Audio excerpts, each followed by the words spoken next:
Comunicando Direito. Apoio Cultural, Vereador Eloy Guimarães, patrono da confraria.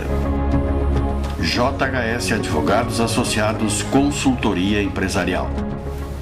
Avenida Assis Brasil, 6203, Conjunto 204 e 205. Telefone 33 44 45 25. Asticom, Assessoria Tributária e Contábil. Avenida Assis Brasil, 6203, Conjunto 303. Telefone 33 40 59 20. Residencial Ibiza, em Gravataí, Avenida Alexandrino de Alencar, 483. Estamos no ar com mais um programa da Confraria da Comunicação, Comunicando Direito, com a presença do Dr. Jairo Hamilton dos Santos à minha esquerda, à minha direita o Dr. Aloysio Martins e à minha extrema direita o Dr. Felipe Carmona. Todos já conhecidos do nosso público, que respondem qualquer tipo de pergunta. Esse é o nosso espírito no programa, responder todas as perguntas. E no início do nosso programa, no primeiro bloco, a gente sempre reserva para um bate-papo descontraído e falar de alguma coisa que interessa à comunidade. Pois bem, estamos em véspera da eleição. Aliás, o nosso programa está saindo agora sábado, amanhã domingo será o dia das eleições. Portanto, vamos conversar um pouquinho sobre o voto consciente, que todo mundo prega, voto consciente. Pois eu, semana passada, tive uma surpresa ao ler Zero Hora e ler Jornal do Comércio também, onde um colega nosso, advogado, defendia o voto do preso. Então eu quero colocar essa questão na nossa bancada.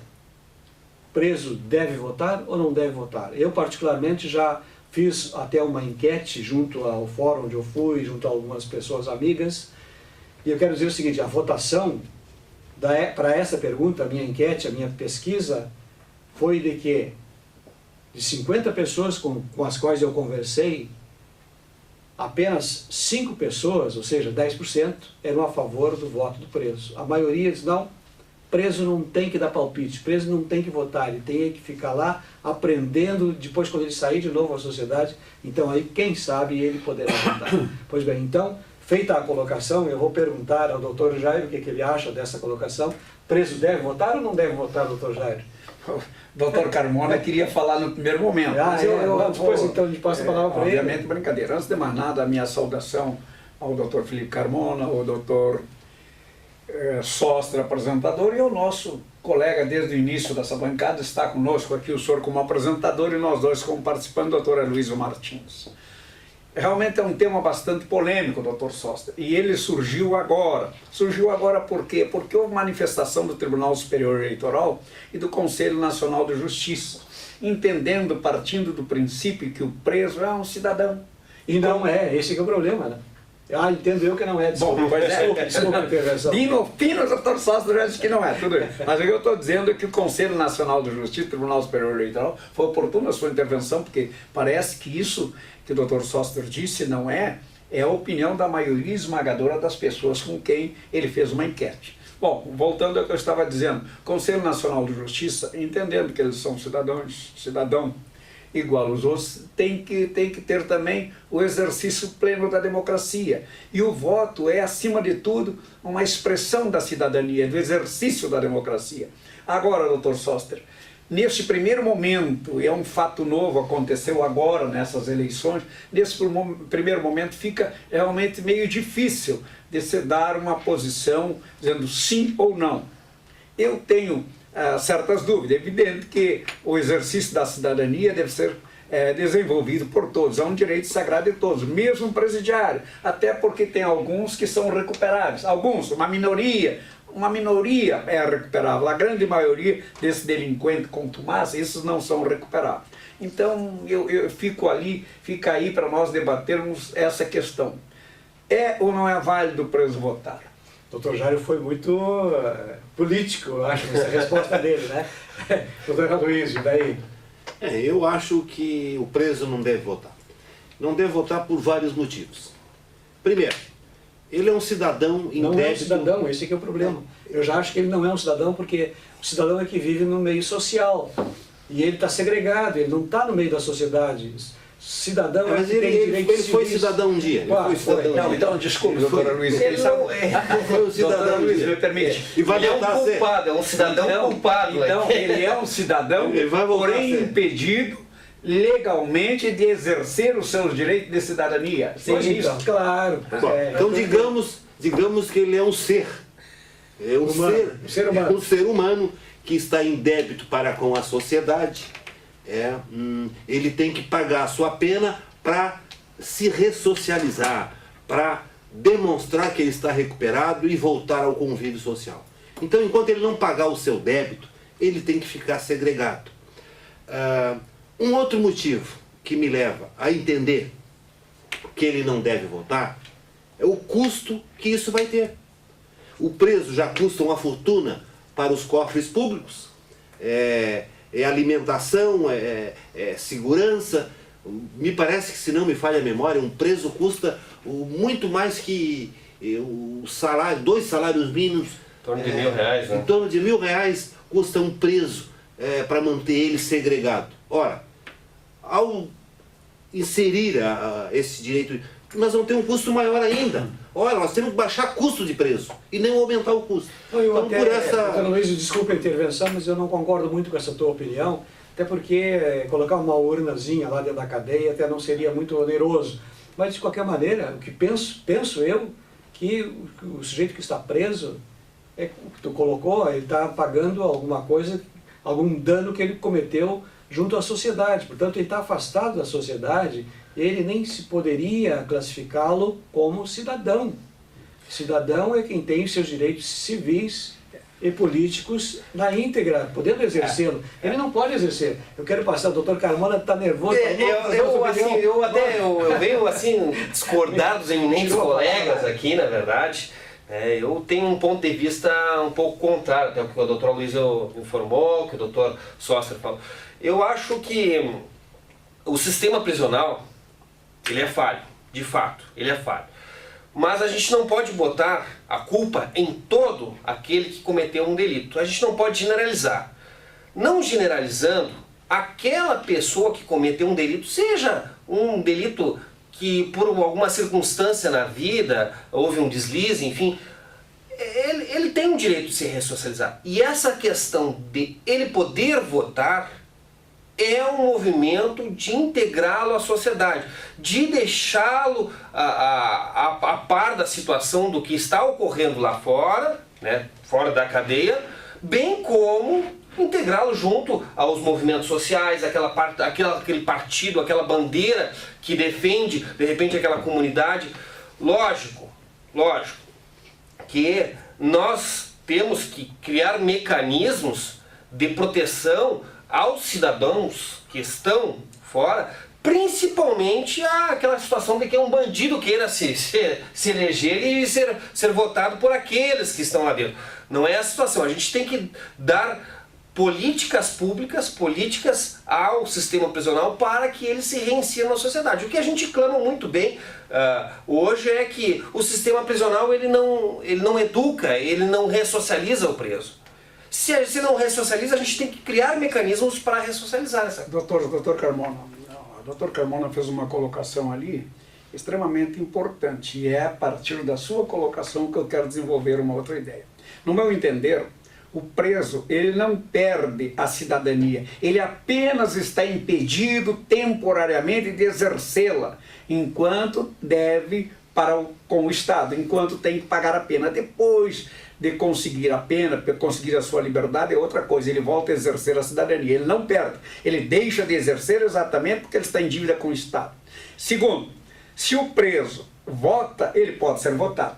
Não me parece que aí, se deixar o preso votar, amanhã, num futuro bem próximo, vai haver alguém que vai dizer, se o preso pode votar, se ele tem direito a votar, ele tem direito a ser votado. Qualquer cidadão que vota pode ser votado também. Evidente, tem que preencher algumas fichas partidárias, alguma coisa etc. E ter a ficha limpa. Mas em tese, mas em tese todo cidadão livre tem direito a votar e a ser votado. Ele não foi tirado do preso a cidadania, foi apenas temporariamente, ele está impedido de exercê-la. Por quê? Exatamente como o doutor Carmona falou, o que eu penso e o meu medo é este, é que amanhã, já que nós estamos no momento gritando, as vozes do povo brasileiro são pela ficha limpa, e se nós permitirmos que o delinquente vote, amanhã ele pode ser candidato. E quem pode dizer que não podemos eleger um vereador delinquente? Por quê? Porque existe muitas pessoas... Doutor Jairo, com a devida vênia, eu acho que se o delinquente cometeu o crime e pagou... Não. Ele não. Doutor Carmona, nós não estamos falando disso. Não existe uma pena perpétua. Mas nós estamos falando agora, nesse momento, eu ainda disse em alto e bom som, depois que ele cumprir a pena, pagar o que ele deve para o Estado, ele volta a exercer todos os direitos da cidadania. Ele está impedido temporariamente. E este preso que está impedido vai votar e continua devendo para o Estado, continua com pena além dos 4 anos de mandato. E se ele vota, ele pode ser votado. Então não vai ter ficha limpa. Nós vamos começar a eleger candidato, porque não é possível que se dê o direito a votar, não se dê o direito a ser votado. Afinal, queremos a cidadania, queremos o exercício pleno da democracia pelo preso. Olha, me parece que é meio complexo a situação. Não é tão simples de dizer, deixa votar e pronto. Não, com certeza. Simples não é, né? Mas a gente tem que criar mecanismos da democratização de todos os direitos para todos os cidadãos. E os presos são um meio a mais de criar a plenitude da democracia, que é o nosso Estado, né? Que contempla. Eu acho que o voto não vai ressocializar o preso. Eu acho que o voto é mais um direito a esses presos. Ele já tem direito à visita íntima, ele já tem direito à saída temporária, ele tem direito a uma gama de benefícios e vai se dar mais um benefício agora. O preso, quando ele quer se ressocializar... O problema não é esses direitos que são concedidos, é o abuso, muitas vezes, por parte do preso, que ele utiliza porque criminoso é bandido ali. Agora, um pai de família, uma pessoa que quer se ressocializar, ele necessita da sua família, ele precisa sim da sua saída temporária. O preso que quer se ressocializar, ele se ressocializa. Não se ressocializa aquele que não quer. Não se ressocializa aquele que está preso e já está planejando, formando outra quadrilha para delinquir quando sair de lá. Doutor Luiz, ele já deu um sinal que vai terminar, então eu quero fazer uma frase. A minha temeridade é que num futuro, se continuar esse estado de coisa no Congresso Nacional, não se faça uma lei ao contrário. Vamos botar os homens de bem na cadeia e vamos soltar os presos, porque eles têm que ter todos os direitos. Então nós, homens de bem, as pessoas de bem, vamos para a cadeia. Com esse Congresso Nacional que está aí, eu não tenho dúvida de mais nada. Então nós temos que botar eles. Mas eles queriam uma vez. É que nós temos a crise de moral e ética, ela vem sendo debatida e é para isso que se inseriu a ficha limpa, né?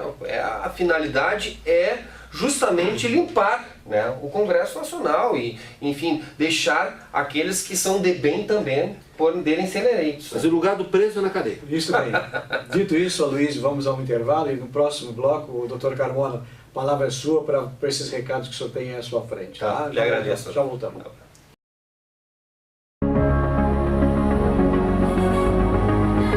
Comunicando Direito.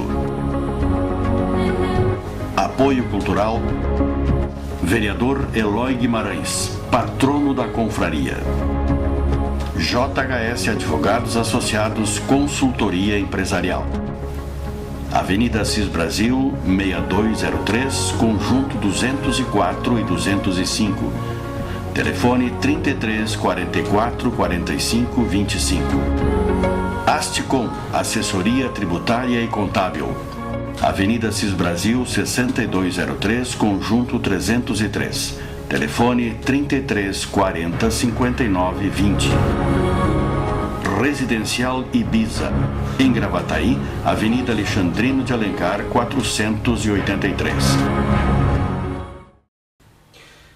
Estamos de volta com o programa Comunicando Direito, com a presença do Dr. Jairo Hamilton Santos, Dr. Aloysio Martins e Dr. Felipe Carmona. Eu, no bloco anterior, passei a palavra do Dr. Felipe Carmona e ele retorna então para dar um recadinho que ele tem ali. Dr. Carmona? Não, eu só peço a licença aqui para os componentes da mesa para informar que hoje, sábado, ocorreu a 4ª jornada jurídica de Porto Alegre e agora, às 18 horas, foi homenageado o nosso grande jurista, criminalista, né, muito famoso, o Oswaldo Lia Pires. Esse evento ocorreu na PUC, está ocorrendo, na verdade vai até às 22 horas, está ocorrendo, e foi realizado pela Integral Eventos, que também nos dias 12 e 13 de novembro, o pessoal que gosta aí de se atualizar, indo em congressos, um lugar muito bonito para até, inclusive para fazer um turismo, depois, logicamente, né, das palestras, é o 4º Congresso Internacional de Torres, né, aqui na divisa com Santa Catarina. Vai ter palestrantes de todo o estado do Rio Grande do Sul, de fora do estado de São Paulo, e inclusive da Espanha e da Argentina. Eu agradeço então, doutor, pela palavra aí que pôde dar, oferecendo aí o evento do Congresso Internacional de Torres.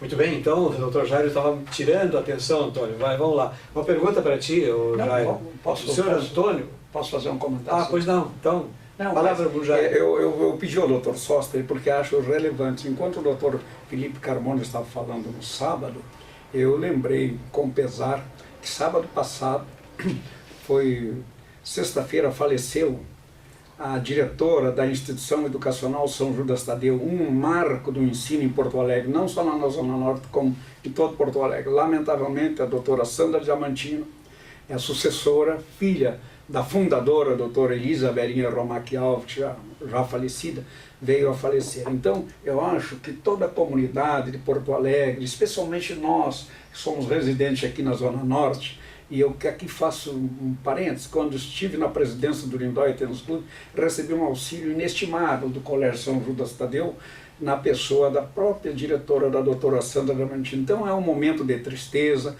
um momento que nós todos, a comunidade da Zona Norte, a comunidade estudantil, a comunidade acadêmica de Porto Alegre, deve reconhecer, as pessoas que conviveram com a instituição São Judas Tadeu devem também estar chorando por dentro o desaparecimento da doutora Sandra Diamantini. Fica as nossas condolências à instituição educacional São Judas Tadeu, o corpo docente da instituição e aos familiares, aos filhos da doutora Sandra Diamantino, que agora já eram os diretores, agora serão o responsável para que essa instituição extraordinária, que tem mais de 50 anos de relevantes serviços prestados ao mundo estudantil de Porto Alegre do Rio Grande, continue em ascensão como vem até hoje.